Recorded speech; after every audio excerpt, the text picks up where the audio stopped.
morning, guys. I want to thank you all for coming. I'm going to be talking about something that I'm very passionate about. So a little bit about myself. I came from Tucson, Arizona. I graduated with a degree in nutrition, so that's what I'm going to be presenting today. And I just took a nutrition class last quarter with McBride, and I really loved. I was already passionate about it and learned so much new stuff that I decided to share with you guys today. So that's what I'm going to be talking about today. Thank you again for coming, and I'm very excited to present this topic. So just a show of hands, let's see how many of you think that you're fairly insightful on what microbiome is? The topic of microbiome. Anybody? Maybe a little bit at least. So microbiome, microbiota, gut microbes, whatever you want to call it, that's what I'm referring to. So that's what I'm going to be going over. So the microbiome is pretty much the collection of bacteria, of microbes, whether it be, if it also includes viruses and fungi within our gut, dependent on what you eat. So that's what our microbiome is. It's a collection of everything that's in our gut. And so that can either be good or bad depending on our diet and maintaining, so I guess not having a balance, but we want to have an ideal diversity of healthy bacteria, of healthy microbes within this gut. And that is located within our small intestine, our large intestine, and some even in our colon. And so just some basic anatomy of our gut. If you don't, I didn't know exactly what they were referring to when they said gut. When people say listen to your gut, I thought they were just talking about that feeling in your stomach. And they're partially right when they say that feeling in your gut and listening to it. It's the feeling you get here in this area, which is where your intestines are. And for some reason that comes from here. And now that I've been going through school, I've learned that the vagus nerve travels all the way down there and controls this whole area here. And that 70% of our immune system is regulated by our gut through the vagus nerve. And that's pretty crazy to me, I thought. So I think that's where that whole feeling comes from, and really listening to our intuition. But yeah, so the gut plays a really big role in that. And yeah, so backtracking to the basic anatomy, our gut is the entire tubing, if you will, from our mouth all the way down to our anus. So that entire tract, our esophagus down to stomach, small intestine, large intestine, colon, anus, all that. So that's our gut. And where we have these microbes are small intestine, large intestine. That's what I'm talking about. So what we can do for that, like I said, we have harmful foods and foods that promote the good bacteria within that gut.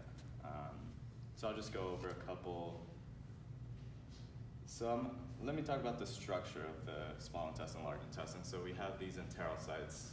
You have the villi, right? You have villi, these little projections coming off the layering, the gut lining. And another layer on top of that is the microvilli. And those microvilli, they're lined with enterocyte cells. Those are the enterocytes. And between those are tight junctions that connect them together. And those tight junctions are little channels that digest the food that we eat. And so when we eat, let's say we go out for a night, have some alcohol, that's obviously a very bad toxin for your body. That toxin directly affects the tight junctions between your enterocytes. It opens up that channel, and then you're super drunk one night, and then you go to McDonald's afterwards, you have the munchies, whatever it may be. That's also super high concentrated with other toxins. So then that channel is already open from the previous toxins you had in the alcohol, so then the gates are just open for all this undigested molecules that are getting through, and they go straight into your bloodstream. That affects it even 10 times more, because there's nothing really managing what's getting into your system. It's this entire molecule that's not broken down. So that's what happens with the binding between the enterocytes when you eat too many foods that'll harm your gut. That's what people say when you're affecting the gut and affecting the microbes within there. So a couple of those examples, let's see. So salmon is something that's commonly seen as one of the healthiest fish, and it would be in its natural form. But now that we know everything that's going on in our oceans, everything that we're polluting, salmon turns out to be one of the worst fishes we could eat because of the way that they're structured and the way that they're able to hold in the way that their fat is structured. They hold on to plastics a lot easier. They hold on to heavy metals, and that's where we see the, I believe, chromium, iron, whatever the other heavy metals are. That's where we see that in our bodies. We get a rise in those types of things. So salmon is actually one of those. Shrimp is kind of like a bottom feeder. They eat all the little things at the bottom of the ocean. And that's one of the other super processed seafood foods that we can eat. So salmon, shrimp, and for good foods, for good fish, because I'm pescatarian, so I'm looking at the seafood. Whitefish would be something that a lot of doctors and podcasts that I've heard of doctors talk about being the best fish to eat because they don't hold on to those things so well.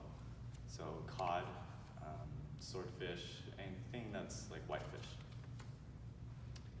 In terms of fruits, apples, peaches, strawberries are some of the most sprayed fruits in our industry nowadays. I know we all love those. I love peaches, I love apples, but those actually now turn out to be the most sprayed with pesticides and herbicides and all these things, and the genome is completely jacked up on all that. And along with that, corn, as a lot of you might know, corn has become the building block of every food that we know that's on the shelves of our supermarkets.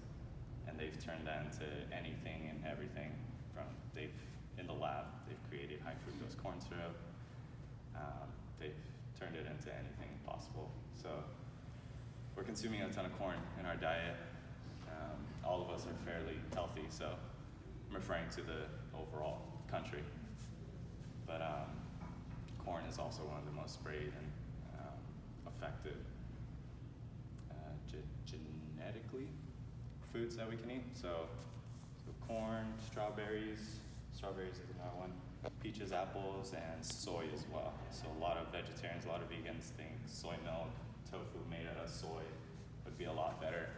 And I was just eating soy milk as well a lot lately, but then I talked to Dr. McBride, and she was telling me that soy is also within that category. So that was a little saddening, but soy is a part of that. So then I switched over to almond milk, so that's a good alternative. But yeah, one of the main goals that I would say would be so one of the herbicides that they spray all this produce with is glyphosate. That's like the big thing that people are complaining about or filing lawsuits against, and it's found in Roundup, the herbicide called Roundup. And that's the one that's causing all sorts of diseases, and that's really like one of the root causes, because we have so many chemicals nowadays, but one of the biggest contributors to the health of our gut lining completely destroys that. And that's being sprayed on all these tons of plants and farms, and that's actually, a chemical is really water soluble. So when we go to the grocery store, we're like, let's shop organic because that's not sprayed. Well, it's not directly sprayed. With glyphosate, it is water soluble. Because of that, it goes into the soil. It drains down to the bottom, and it comes up into the clouds. It builds up there, more concentrated, then it rains. So it's in our waters, it's in our drains, it's in all of our organic foods. But I think that is still there's still a big enough difference to want to go organic. I mean, it's not being directly sprayed, which is good, but it's still found in these foods. So that's the part that sucks, but organic foods would be a good first step, I'd say. And it's a little more pricier, but I think it's definitely worth it.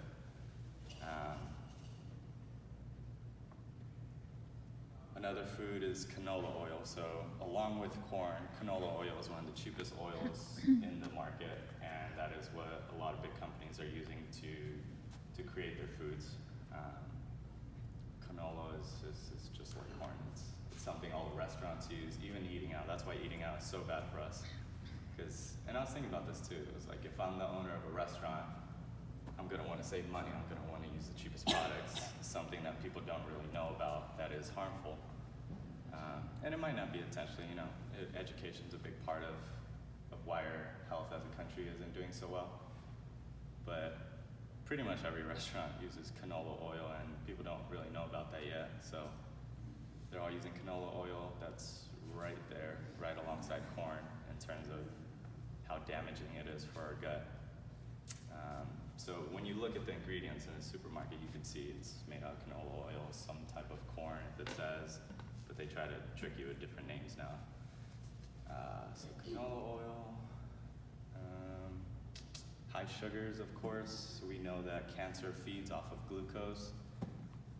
So cutting down, if we have somebody with any type of cancer, we know that those cells feed off of glucose, so cutting down on their carb intake is something that hospitals are now looking at, and of course reducing the amount of any type of sugars.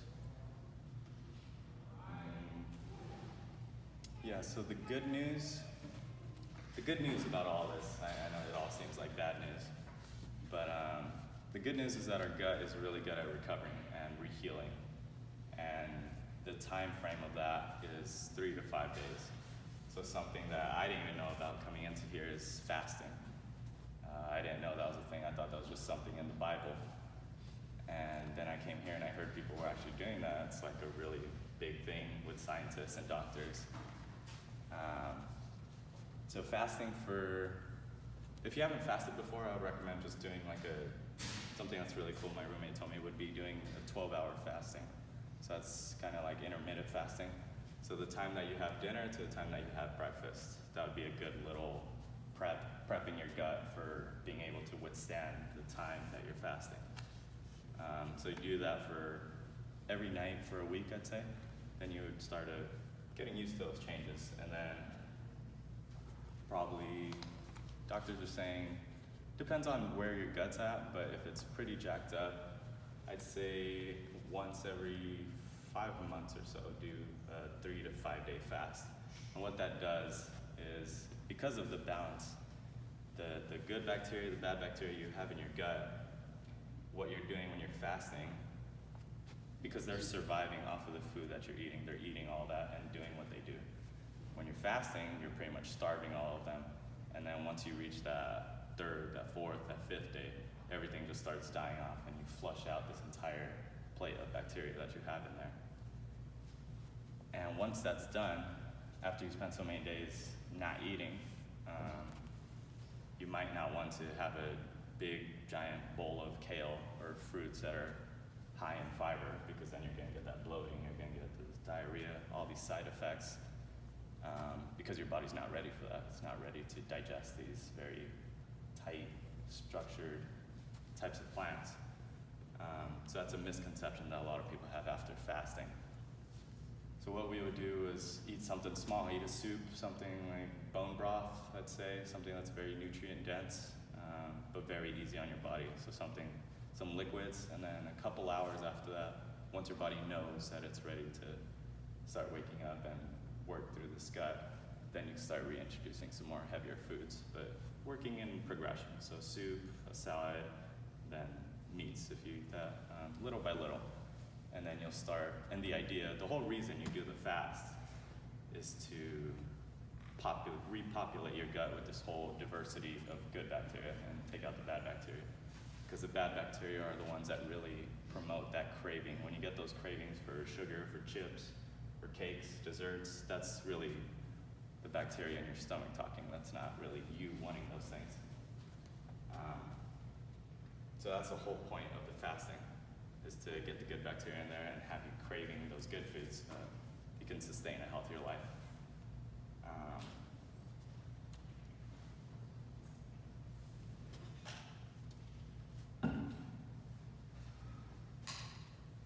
Yeah, so fasting is really great because something that we've really fallen into as a culture is that we're constantly eating. We're never giving our gut a break.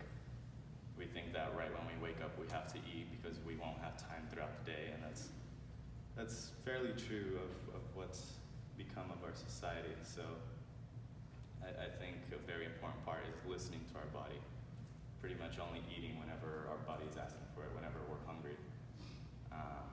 So now I tend to wait in the morning to when I actually feel that I'm hungry. Because if we're not, we're constantly eating. People say to eat 6 times a day now, and you're never really giving your gut a break on digesting food, and your body's always, all the blood rushing to your gut, and it's always focused in that one spot when there's this whole other ecosystem of your body going on. So giving your gut a little break, and that's when you see these miraculously things happen with your gut, or when you're fasting. You start to see your body focusing in other areas. Your low back pain goes away. There's these stories of people going on fast and people feeling completely sick at the end and throwing up. There was this one guy that stored his pee actually in jars throughout the whole fasting process. And by the 3rd or 4th day, he began seeing these little shiny substances in his urine, and they were these heavy metals that he was eating from fish and other foods that contain these things. So when you're fasting, these things happen. Your body starts looking in other areas in your tissues and anywhere else besides your gut, and it starts eliminating these toxins. And there was this other man who was feeling very sick towards the end of it, and he started vomiting and feeling like he was really very affected by this fasting, and he was about to go to the ER and everything, but really it was just part of the process. So he started vomiting a ton, and he noticed like a chunk of quicksilver. I'm not too familiar with quicksilver, but I believe it's a metal. I don't know if anybody knows quicksilver. I believe it's some type of metal, and he found like a chunk of it in his vomit. And that was, again, just like the heavy metals in the urine. That's another thing that the body eliminates during the fasting process. So I think that's really a testament of even what we do in chiropractic, just trusting innate and waiting for those results, because there's some cases where we see that people get worse with care, and we think that the adjustment is what's causing that, but really it's just your body taking its course, and if we give it enough time and trust the process, then eventually we'll see that it works its course. So, like I mentioned with our vagus nerve, that controls our gut, that runs all the way down there. We consider that our gut, our second brain of the body. And another thing that's very interesting is that I believe it's 80 to 90% of the serotonin in our body is produced in our gut. That was something that really fascinated me as well. So controlling that whole environment would be very important to the production of serotonin, because serotonin we commonly think is the hormone that controls happiness and satisfaction and all these things, but it's a lot bigger than that. It controls a lot of physiological effects, and so when we see low serotonin is when we see these cases of depression. So if we have more serotonin, that's where we see regulating sleep, we see cognition improving, learning, memory, tons of these things. And so that would be very critical to our well-being and happiness, is this production of serotonin. So now, for ways to heal our gut, as I mentioned, fasting, having as much organic produce as possible, organic foods overall, being conscious of reading our labels and becoming familiar with what those things actually mean, because they make it so complicated nowadays. I even struggle with what they're saying now, but I think it's definitely worth it. We're 70% water, so our body can't function without having this environment that it needs, a ton of water. They say if you're feeling thirsty, you're already dehydrated, so constantly drinking water, teas, whatever it may be, really to just lubricate this whole system and get the gears grinding is pretty much the stepping stone of everything else that we want to achieve. So fermented foods are very good. Kimchi,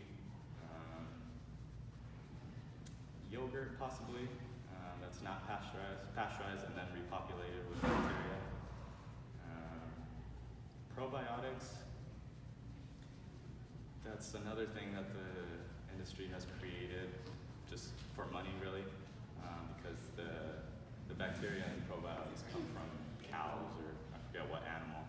Our body doesn't recognize that, so we just flush it out. Traveling. So going out into the wild and just taking in big deep breaths. That's something that stimulates our vagus nerve pretty effectively. And if you go and do it out in nature, out with a bunch of trees, then you breathe in this whole biodiverse population of microbes that are in the air. And that's another way to effectively populate your gut with good bacteria. And to do that, something that I've been working on is deep diaphragmatic breathing, because we all tend to breathe very shallowly with our upper body or chest. And this happened a lot in my undergrad, because I'd be lifting a lot of heavy weights, and we're told to breathe it all in and hold it, like just like that. And then we have all this pressure here in our intercostals and our ribs, and I've pulled these muscles probably like 5 or 6 times, and it sucks because when you do, you can't really get any rotation going on. They take forever to recover. And that's what they would tell me in the training office, is to practice breathing with my belly. And it takes a while to get used to, but now that I've practiced for about a year or so, then it just becomes second nature. And the effects of it is pretty wild. Like I don't get too much anxiety, but whenever I do, I'm able to control it a little more. I meditate a lot. This breathing also very effectively stimulates the production of serotonin through that vagus nerve, so that's another important thing that it creates.